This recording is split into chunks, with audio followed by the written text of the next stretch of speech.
The Bengals offense will look to bounce back against Micah Parsons in this Cowboys defense as the Bengals look to avoid the 0-2 start. We'll break down all the matchups. You are Locked On Bengals, your daily Cincinnati Bengals podcast, part of the Locked On Podcast Network, your team every day.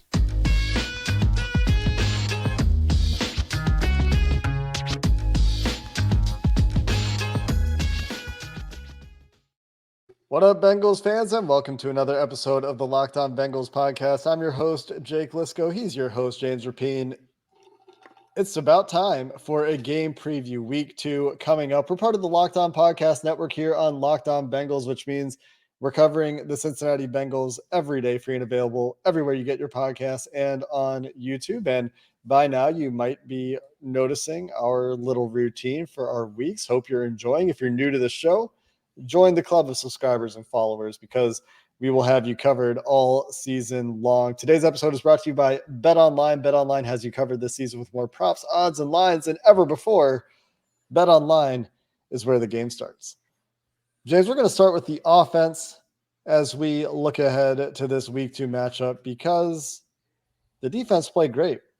And it's another backup quarterback and another injury-plagued team and another offensive line with holes. And so we'll talk about the defense a little bit later and how they pretty much need to do the same thing they did in week 1. But what needs to change the most is the offense because in week 1, the defense did enough to win the football game. Unfortunately, Pittsburgh's defense did more, and the Bengals gave them those opportunities. So here, against the Dallas defense that certainly features Micah Parsons, their version of J.J. Watt in terms of a game destroyer. You've heard a lot of. Did you say J.J.? I did say J.J. Watt. T.J. Watt. Micah Parsons. It works. A game wrecker. It's 2015. It works. Yeah. You're right. Well, and T.J. made some J.J.-like plays against the Bengals in week 1. But Micah Parsons, as Bengals coaches and Joe Burrow have discussed, is the game wrecker this week, and that needs to be what they need to make sure doesn't beat them. Yeah, that's where it starts. That's where it ends. I've talked to multiple offensive linemen about Micah this week, and the challenging part about it. Let's just use Jamar Chase, for example. We saw it last week. You know how hard it is for the Steelers mid-game after they have this whole game plan to now have to deal with Jamar Chase moving all over. And it's just harder to stop a guy like that, right? Stop this freakish guy who can make plays regardless of the coverage. It's the same thing with Micah Parsons. He moves all over, and it's going to be really interesting to see how this Bengals offensive line responds because Cordell Volson, man, he's just being thrown into it from Aaron Donald in joint practices. Then last week, Cam Hayward, and I thought he held up pretty well overall considering the circumstances. And welcome to the league, rookie. You're going to have to deal with Micah Parsons, who is only in his second year, but is one of the best pass rushers in this league. He's one of, I think, 4 players to have 15 or more sacks in his first 17 games. Micah Parsons is a freak. And so you don't let that freak get freaky. And if you do that, I'm going to be feeling pretty good about Joe Burrow in this offense. Yeah, by the way, the fact that you didn't crack a smile there when I said don't let that get freaky. Oh, did you? Okay. When I looked down, it looked like you were poker face, which all the credit to you, because I would have laughed if I heard myself say that. Yeah, I mean it's a Jamesism. We've been doing this for a while now, man. What you're not going to get me every time. You get me sometimes. Micah Parsons, Demarcus Lawrence, certainly the 2 biggest pass rushing threats. Anthony Barr plays for the Cowboys. Did you know that? Not a name we've talked about yet this week. Leighton Vander Esch, legend.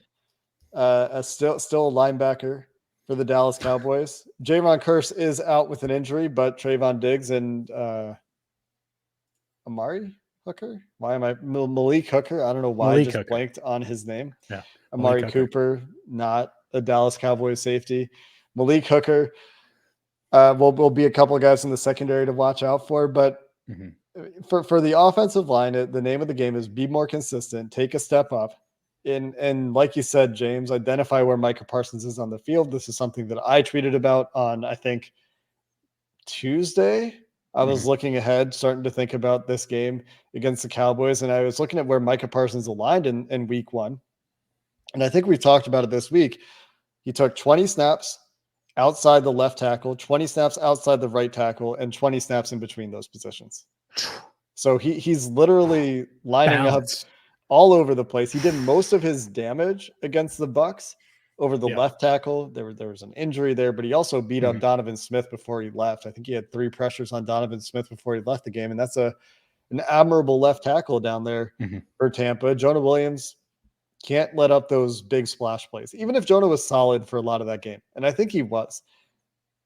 You can't have those plays on offensive line. Your margin of error is just smaller than a lot of other positions, because when you make a mistake, it can lead directly to a turnover or indirectly to a turnover, as Jonah Williams plays early on Sunday in week 1 did. So you can't have those mistakes really on either side of the ball. L. Collins, of course, in a revenge game, knows Micah Parsons pretty well. But again, that's a fun matchup. And I'm not as worried about the Micah Parsons one-on-ones with Cordell Volson, just because there shouldn't be as many of them as he has on the outside. But when they do happen, it's something that the Bengals will have to be aware of and have a plan for. And you know what I want to see? Did you see the Micah Parsons tweeting out at Leonard Fournette or about Leonard Fournette? And it was when Donovan Smith was trying to block Micah Parsons, and Fournette just throws his shoulder pad right into the chest and knocks Parsons down. You're going to need some of that, right? So Samaje Perine and Joe Mixon, and those are the 2 backs I expect to play most of, if not the entire game. Those 2 guys are going to have to do that and find 11 and help out and seek him. And, not one-on-one. I get that. I understand that. But if Jonah Williams is even remotely holding up and you're sliding protection over to Parsons, all right, then, you're sending one of these backs, get a hit on him here and there, because that'll frustrate him a bit, I think. And look, this comes down to, in the offensive line, we talk about that. Joe Burrow has to play better. And my bar and expectations for Joe Burrow in this game are extremely high. I know he's been faded by fantasy analysts out there, and that could have to do with T. Higgins a bit, which, as we're recording this, T. Higgins missed Thursday's practice, and he's hasn't cleared concussion protocol that I'm aware of. He was missing practice due to personal reasons. So expect him back Friday. So if you're listening Friday, T. Higgins probably back at the facility. Hopefully he can play. We'll see. But regardless, I expect Joe Burrow to have a big game. And does it translate to fantasy? I'm not sure if it will. All right, this isn't Locked On Fantasy. This is Locked On Bengals. And so as a Locked On Bengals host, what I'm telling you is expectations-wise, Joe Burrow, he's going to play a hell of a lot better on Sunday. Not because Dak Prescott's out, not because he was bad last week, because he's that damn good. And when you're that talented and you're that determined and all of those things, and as smart as he is, he's not going to have a second game just like the one he had, especially in the first half. He's not going to do that again this week in Dallas. Yeah, I think some valuable lessons learned for Joe Burrow in week 1. But I also think Dallas, as we talked about with Marcus, is going to be a little bit more adventurous on defense and a little bit more high risk in some ways. But we'll see if they can disguise as well as the Steelers did, because I do think that those disguises did get Joe Burrow to hesitate a few times. I think we talked about this too. In the second half, he was a lot better. The processing looked better, and it could just very well have been a rust issue with most of those turnovers coming early in the game. But yeah, it's hard to expect Joe Burrow to reprise that week 1 performance. He had 17 turnover-worthy plays last year, according to PFF. Played a whole heck of a lot more than 17 games, because this includes the postseason. This includes the playoffs. He had 4 turnover-worthy plays in week 1. That's a quarter of his total from last year. I can't see that happening again for Joe Burrow. You do expect him to clean it up. I think there's an opportunity for this offense to have a big bounce back game. I'm not saying it's going to be easy. Like I said, they do need to account for Micah Parsons. They do need to make sure that Micah Parsons and Lawrence don't ruin the game. But they should be able to run the ball a little bit better. I would like to see the running game bounce back. That's another part of this offense we need to talk about. And Joe Burrow should play better. And if those things happen and they take care of the ball, well, we'll talk about the defense a little bit later too. This game should go the Bengals' way. We'll continue the conversation as we preview week 2. Running game, defense, special teams. They've got a long snapper replacement coming up next. But first, if you're going to Dallas, you probably need a car. I'm going to Dallas. I need a car. And that's why you use Turo, the world's largest car sharing marketplace. With Turo, you can book any car you want, wherever you want, Dallas, for a community of local hosts. That's it. All you do is you go to this Turo.com, and there's a community of local hosts, and you get to pick out the car that you want. And it's not just in the US, it's in Canada. So Jake can use Turo. It's in the UK. You can book a spacious SUV, a minivan for a family road trip. Maybe you want something a little more exotic, something a little faster. You can do that as well, whether it's luxury, classic, economy. Turo has got you covered. Many Turo hosts can even deliver the car right to you. Every trip is backed by liability insurance. Terms, conditions, and exclusions do apply. Ditch boring rental cars and find your drive today at Turo.com. James, we want to spend the next 10 minutes talking about Cal Itemidis's premiere in the NFL, or do you want to maybe do something less substantial, like talk about the defense or the running game or other keys to the game? I actually want to talk about Ja'Marr Chase. Oh, for weird. A second. You want to talk about Ja'Marr Chase instead of Cal Itemidis? Shocker. Why? Shocker. Yeah, that's right. I think the Bengals, and they moved him around and stuff, and part of that had to do with injuries. I think we're going to see a little creativity. Not that they weren't creative last week. They were kind of put in a tough spot. And Ja'Marr Chase plays 100 plays, 94 total snaps when you count penalties. It's or 100 snaps, 94 plays. He's going to get used in a variety of ways, and I wonder if that creative box starts on Sunday against Dallas. It might matter about Higgins' status there, but I just wanted to put it out there for our listeners that the Bengals, they didn't unveil everything with Ja'Marr, and they know how special he is. And so I think special is going to get the ball early, is going to get touches often, and it won't be almost a quarter until he gets his first target like it was last week. Yeah, I think that the Bengals honestly used Ja'Marr pretty well in week one, given the game plan they faced. The Steelers just dead set on not letting Ja'Marr Chase beat them over the top. You could see it throughout the game. Minkah Fitzpatrick over whatever corner is over Ja'Marr Chase on that side of the field, vast majority of the game. And they did move him around. They put him in the slot. They motioned him into the backfield a couple of times, putting some stuff on tape. And I think they have some plans for the Joe Mixon, Ja'Marr Chase split back shotgun set. And you're going to see some cool stuff out of that. They ran a little misdirection screen that got, I think it was tipped, but either way, didn't end up getting executed. But the Ja'Marr Chase backfield stuff, they're putting him in the slot a little bit more, which maybe even there's a bigger plan for that if T. Higgins doesn't get hurt and he doesn't have to play both outside receiver positions as well, which he did, as has been noted by many on Sunday. So yeah, that is an exciting feature of this game. It would also be exciting if T. Higgins gets back and can play a full game, because the offense obviously works a lot better when those three guys are on the field together, because so much of what they do is predicated on those three guys. I will say that Ja'Marr Chase underneath, this is what I liked. The play action, the play action strike, the little in, they call it a strike. It was a really nice play for Ja'Marr Chase, breaks a tackle, takes it down for some yards after catch. Joe Burrow, when he steps up in the middle of the pocket, finds Ja'Marr Chase coming over the middle. Again, the guy doesn't go down on first contact. And that is part of what's so impressive to me about his game, is the ability to make tackles, play like a running back. And, it reminds me a little bit of, and very different players, but the way when I was younger, I saw TJ Hushmanzada often run like a running back with the ball in his hands. Obviously, Ja'Marr is more explosive than TJ. So when you combine those abilities, that's really exciting. You have this very versatile piece. And so, as we discussed last year, when you can use a player like Ja'Marr in all these different ways, that really opens the box. And I think that you're right, James. The Bengals coaches and I'm sure Joe Burrow are excited to find more ways to get Ja'Marr Chase touches. Yep. And oddly enough, in shocking development, James just turned half of the defense in the defensive segment into wide receiver talk. That being said, we do need to dive into this defense that was so good last week.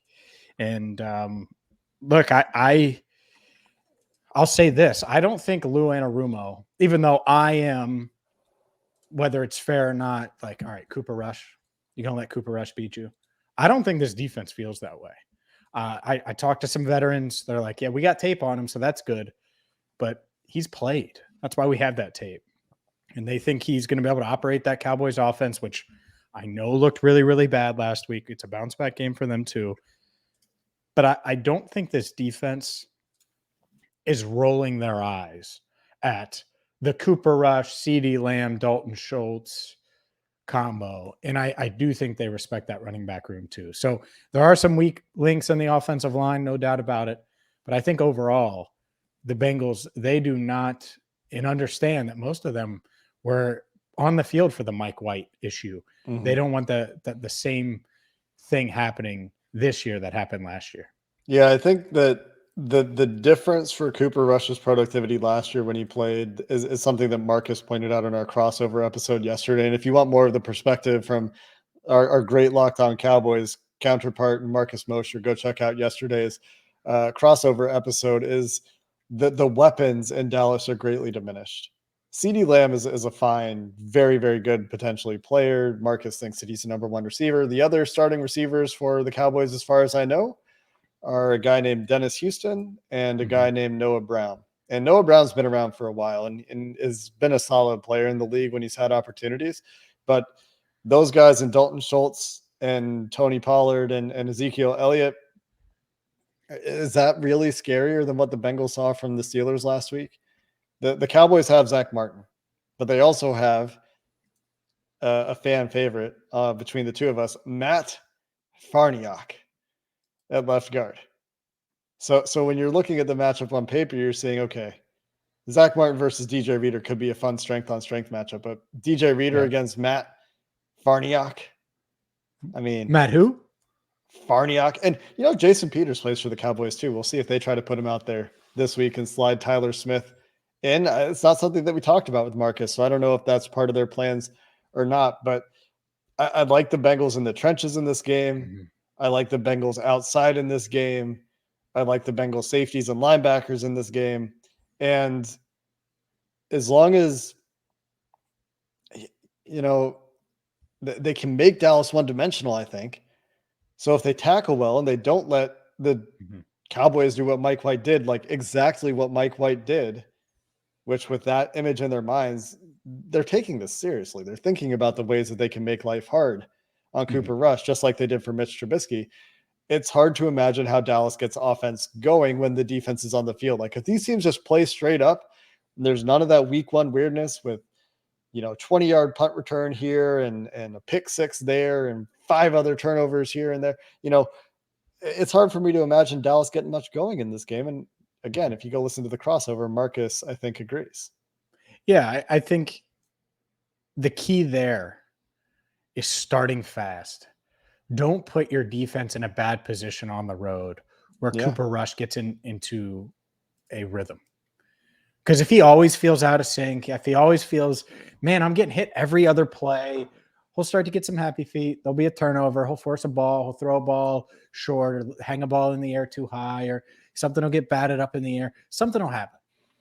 But if he gets comfortable, I watched Baker Mayfield complete 17 straight against, and it's a way different defense, but 2 years ago, right? With no Odell Beckham Jr. Like, you just don't want him to feel comfortable. That's all. Make them feel you. Mm-hmm. And last week, the Steelers, they had such a conservative game plan with better skill players.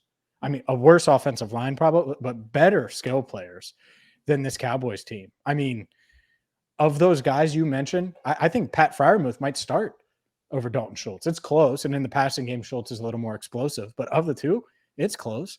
The trio that the Steelers have at receiver, CeeDee Lamb, of course, is starting, but those other 3 dudes they can all play. So Najee Harris is obviously better than this Zeke and Tony Pollard. So that's the part of it where it's like, okay, you don't even have the threats that you had before. So even if you do some of this trickery stuff to try to generate yards, it shouldn't be that successful. But I think the key is getting off to a quick start, because if you do that and you put a quarterback like Cooper Rush down 10-0 or down 17-3 versus being up 17-3, it completely changes the way things work. Maybe you have some more thoughts on the defense. Either way, we have one more segment to go, including my prediction I'm going to give it an official prediction. I had 24 more hours to do it, and I want to give an official prediction now, even though we did one on the crossover, because why not? You can't have enough predictions. First, a word from BetOnline. BetOnline is your number one source for all things pro and college football betting and sports info this season, including if you think the Bengals are going to beat the Cowboys on Sunday, well, maybe you just pick them straight up. Maybe you take the points, whether you're getting them at 7, 7.5, 8. It depends on when you look at BetOnline. It's moved around a little bit. I like them. I like them even points-wise. I think they, spoiler on the prediction, we'll see if they get it done because I liked them last week, and I would have taken the points, though, with Pittsburgh. So they're going on the road. Maybe you're going that route. Maybe you just think Jamar Chase is going to win Offensive Player of the Year, or Joe Burrow is going to bounce back in a big way over the final 16 and make a push for MVP.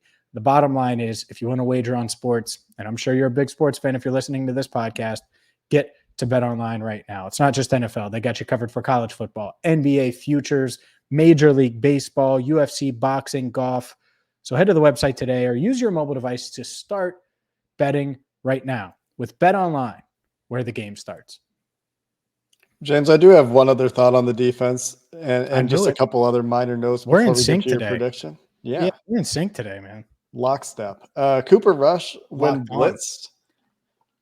Lockstep on Locked On. Cooper Rush when blitzed in 2021. He was blitzed on 16 of his 51 dropbacks. It tells you how much he played last year.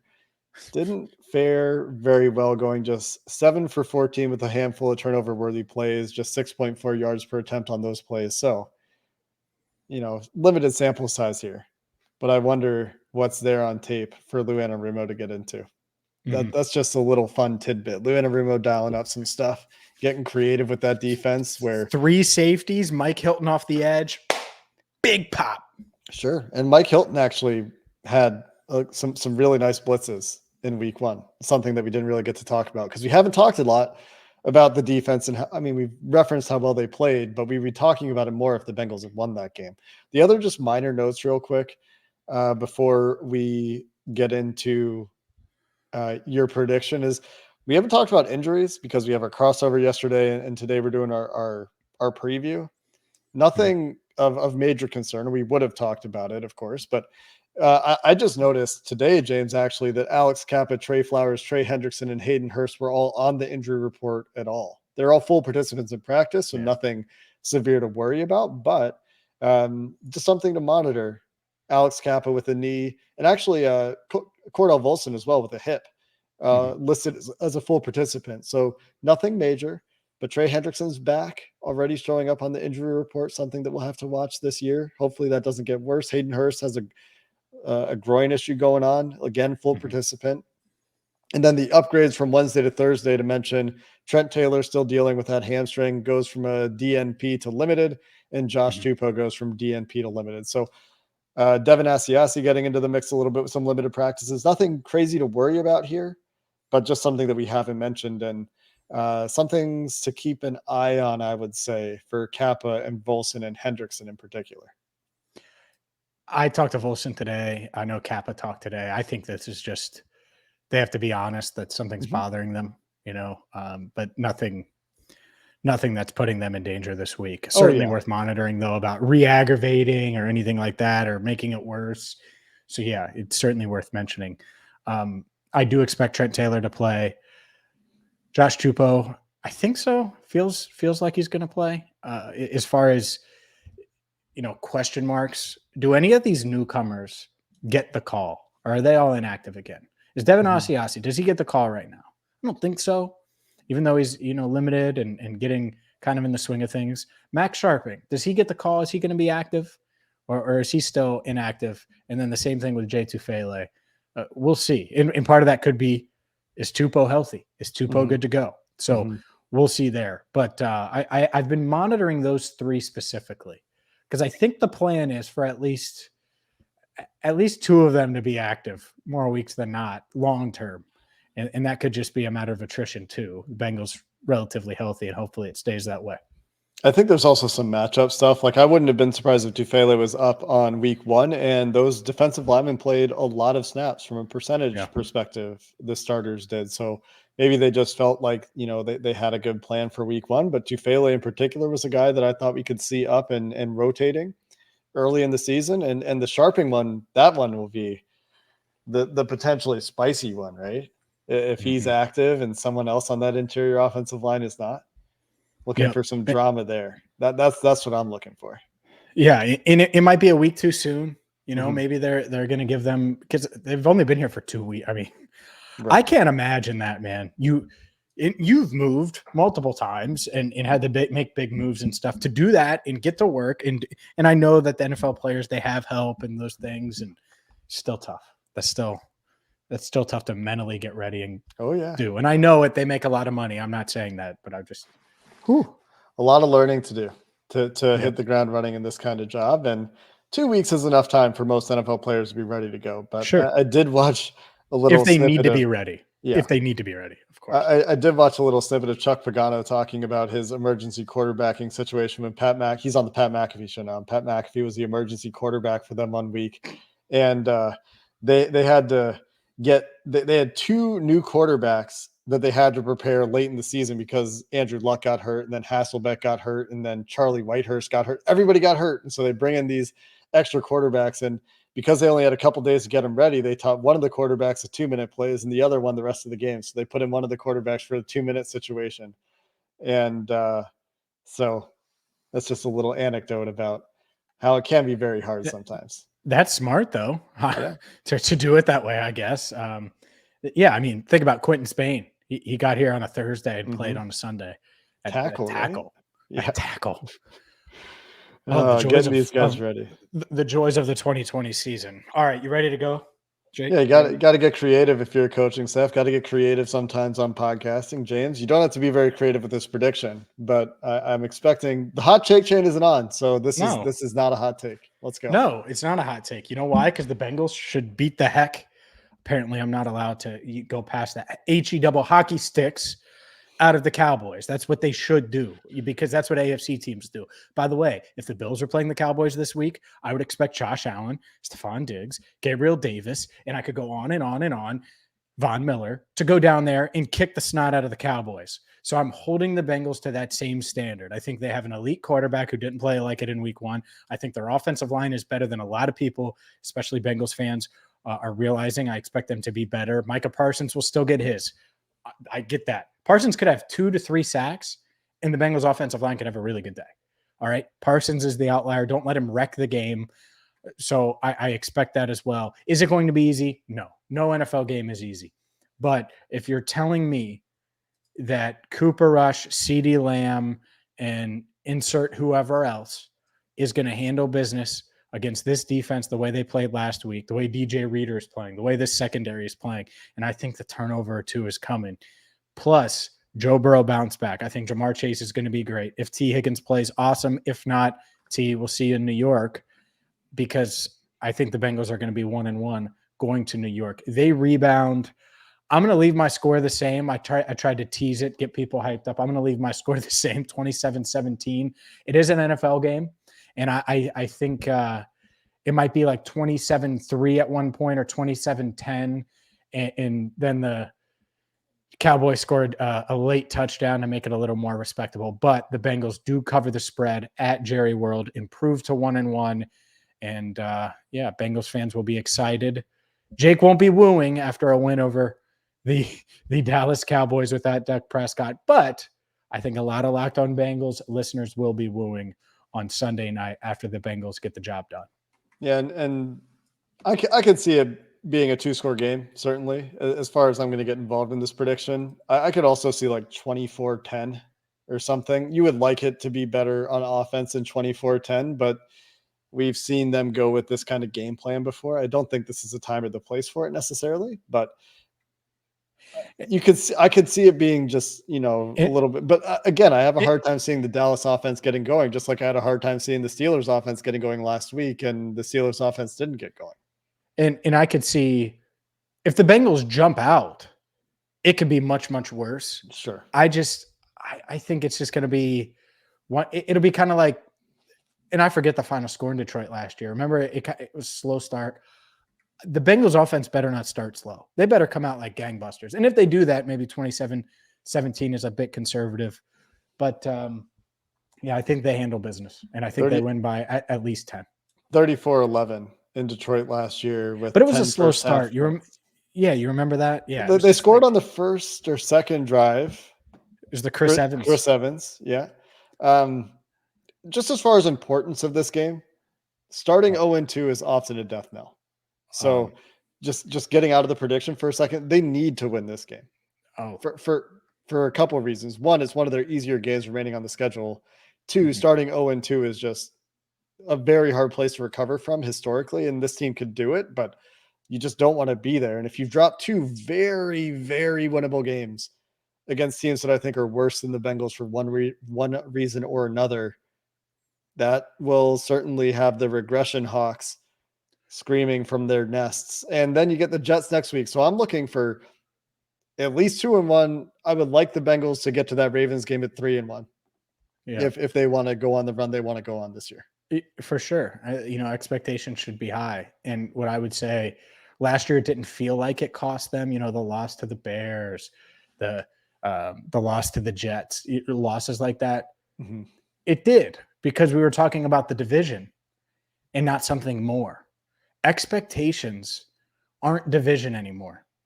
They're higher. And so if you want to be like the Chiefs, where you're considered a contender year in, year out, and through all of 2022, you should have won last week. All right, you can't go back in time. This isn't Back to the Future. Fine. Handle business this week against the Dallas team that is beat up. They're missing key pieces, not just Dak Prescott. And they signed Jason Peters, who's older than Jake Liscow and me, not combined, but still older than us. And the Bengals only have like two guys in their 30s. All right, they signed Jason Peters, who's in his 40s. I thought he was washed 2 years ago when Carl Lawson, that Philadelphia game at Paycor. Whew, Carl Lawson was whooping him, man. And you call me ageist. Whatever. Go get it done in Dallas, right? And you can't say must win week 2, but I agree with you. It's time to win a game. And it was time last week. I think they knew that. They're going to go out, play well, and they're going to get this win. I mean, it makes it easier later in the year. Like, you don't want to necessarily be going into week 17 against the Bills and have it have the same stakes as week 17 last year against the Chiefs. Like, yeah, they could very easily go out there and beat the Bills and clinch whatever, but let's have that game be for the 1 seed and not AFC North. Correct. Right? That's what we're talking about this year for this team. And if they can't get it done here, then maybe we're talking about something different for this team, right? If they drop to 0-2 against the Steelers and the Cowboys, I don't see this happening, but if that happens, what are we talking about with this team? Then it's maybe time to reassess where they're at. But I'm not reassessing that to happen. And I'm not reassessing a damn thing. So get it done. There you go. Exactly. And it's not an option. Reassessing no reason to think they won't. An option. Go get it done. I think they will. We'll have you covered after the game. It's a late window game, so we'll be late we'll be late on Sunday, I guess, not next anything. And we'll have your post-game coverage. James will be down there at Jerry World. And we'll have you covered right Big here screen. On Locked On Bengals, covering the Cincinnati Bengals every day. We appreciate you listening. And we'll talk to you soon. Until then, hoo-day, and have a good one.